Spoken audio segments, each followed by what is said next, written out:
So Leyla nervously asked, how do I feel more confident about changing careers? I have to change careers. I want to change careers, but I'm scared. Welcome to the Self-Belief Chief podcast. You're here with David Holman. Make sure to subscribe to the podcast to keep up to date with your favourite episodes and to hear the latest ones come out. We've got content coming out regularly. And let's begin. So I was speaking with Leyla. Leyla wanted to move into a new career. She had enough in her current one. She felt stuck. She wasn't growing anymore. She felt underpaid. And she wasn't really able to use the most of her skill set. So she wanted to change careers, but she says, David, I'm scared. What if it goes wrong? What if I fail? What if it's just that the grass looks greener somewhere, over there, but actually in reality it's not better. It's worse. The situation gets harder. She said, I think I know what I want to move into. I've found that. I've seen it. It looks exciting. I can really use my skill set, but I'm just feeling uncertain. So what I showed Leyla is, look, there's a 5 milestone model that I use to help people change careers. But I'll talk about one of them in this episode, which is it's called risk reduced. Risk reduced. This is to help remove as much the uncertainty and discomfort with changing careers. I've changed careers twice in my life, right? I was an athlete and had to retire because of injury, so once enforced. And then I was in a corporate environment and I thought, I don't want to be here. I'd love to create my own coaching business. So the second one was by choice. But I can tell you how difficult it is changing careers. I've been there. I've experienced it myself. It's a lot harder than we can even imagine to actually do it. And on top of having coach hundreds of people to do it as well, you start to see the patterns of what make it easier for people. So in the risk reduced milestone, what I talk about is 3 key areas that we need to create some certainty around so that we feel a bit more comfortable, so we don't associate as much pain with changing.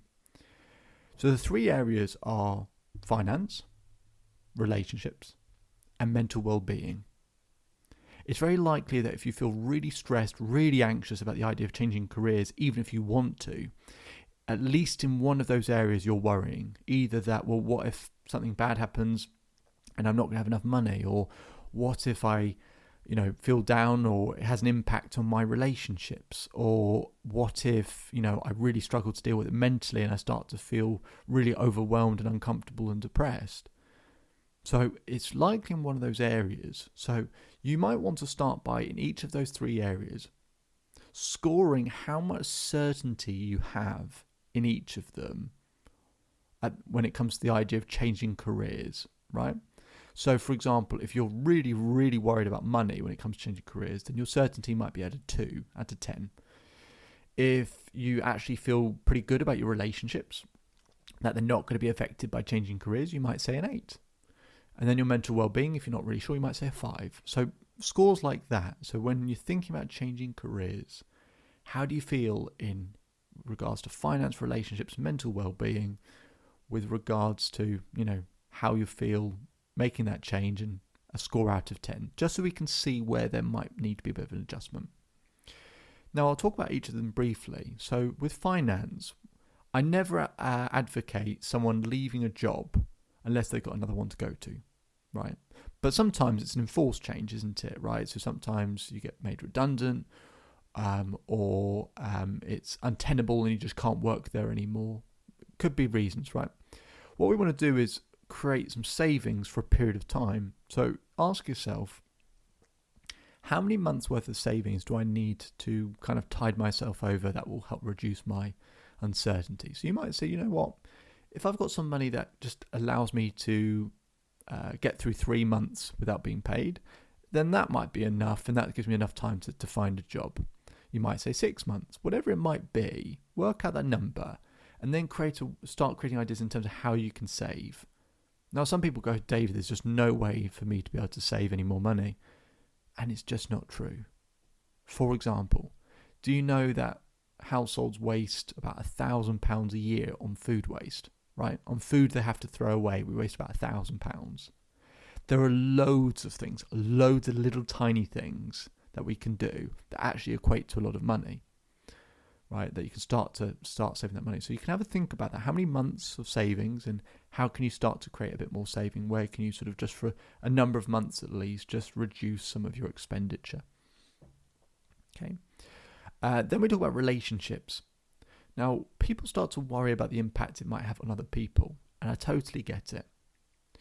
But they worry about it based on the things that the person changing careers, i.e., Leyla, she's worrying about, in her case, going, I'm worried it's going to affect my fiance because it might affect him from the financial side of it. And actually what I needed to address with Leyla was, that's what you value most or worry about. From his point of view, of course, finance is important, but is it the thing he values most in the relationship? She said, I don't know. I said, well, let's go ask him.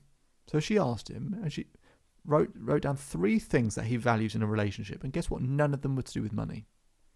So what she can then do is do a better job at giving him those 3 things that he values, right? The money is one thing. It's important, but it's not the thing he values most in the relationship. Give, whether it's your partner, whether it's your children, whether it's friends, whoever you think might be affected, give them what they value, not what you value, what they value. Because the default is, if you don't know what someone else values, we just give them what we value. And then we're actually missing the bullseye for them, and then it will affect the relationship. So give them what they value. And then in terms of mental well-being, there might be a number of things, and I usually unpack this stuff with people, but let's say, for example, it's just the uncertainty of it, right? You really desperately need some certainty. If I ask you what has to happen for you to have certainty, you'll likely have a very tough, strict rule like, well, I have to have this amount of money, and I have to be in a job, and my relationship has to be going well, and this has to happen, and this has to happen. And it's a really bad rule when you have multiple things have to happen simultaneously and you're not in total control. So what I want you to do is diversify your certainty. I want you to write down 10 different ways that you get certainty in your life. So I want you to do it the following. You're going to write down anytime and then you can look at things like, how do you get certainty in terms of how you look after your health, right? It might be to do with sleep. So you might say, anytime I get a good night's sleep, anytime I drink water, anytime I eat healthily.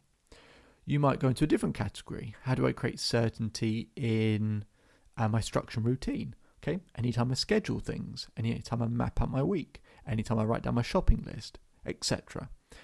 The reason why we write down any time is we're not just saying when this happens, we're saying anytime this happens, and it's anytime things that you're in control of, not anytime they do something, anytime I do something. So what we did with Leyla is I started to show her, okay, this is how you create certainty in your finances. This is how you create certainty in your relationships. This is how you create more certainty in terms of your mental well-being. And then we can up each of those scores. Now she feels more certain that she can succeed at changing careers because it's not all just wrapped up in the next job. She's got ways that she can control her relationships, control her influence in the relationships, control her mental well-being, and have better control of her finances as well. It allowed Leyla to have the flexibility. And Leyla, sent me an email saying she's really enjoying and loving her new job. And it's always nice when people have the opportunity to do what they really are meant to do. My name is David Holman. If you change today will change your life. So enjoy the rest of your day. Enjoy the rest of your life. If you want to learn more about this episode, you can visit the Self-Belief Chief website. We'll put a link in the description to be able to schedule time with me as well. And enjoy the rest of your day. Speak to you soon.